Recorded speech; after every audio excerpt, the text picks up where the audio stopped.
વાત કરવી છે અમીરગઢની। અમીરગઢના એ દ્રશ્યો આપને બતાવવા છે।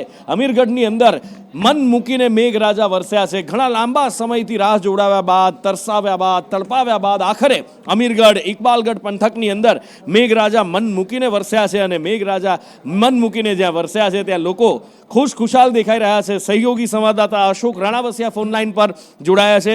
અશોક, ક્યાં કેવો વરસાદ? જી ચોક્કસ નિકુલ, વાત કરવામાં આવે અમીરગઢની તો સમગ્ર ગુજરાતમાં મેઘરાજાએ ધમાકેદાર એન્ટ્રી કરી હતી, પરંતુ બનાસકાંઠા જિલ્લો એવો હતો જેમાં વરસાદ નહોતો। ખેડૂતોને પણ પોતાની વાવણીને લઈ અને ખૂબ જ ચિંતા હતી।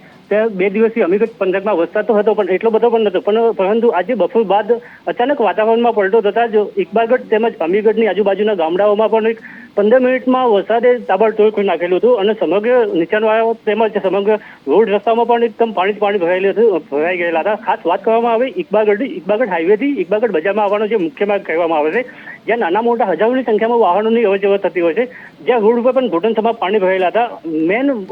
મુખ્ય વાત કરવામાં આવે ઇકબાલગઢ બજારના અંદર જે જવાનો મુખ્ય માર્ગ છે, જે રેલવેનો અંડરબ્રિજ છે, રેલવેના અંડરબ્રિજના બાજુના ભાગમાં પણ રેલવેનું એક કોચ બનાવવાનું સમારકામ ચાલેલું છે। ત્યાં પણ રેલવેની કહી શકાય તેવું છે।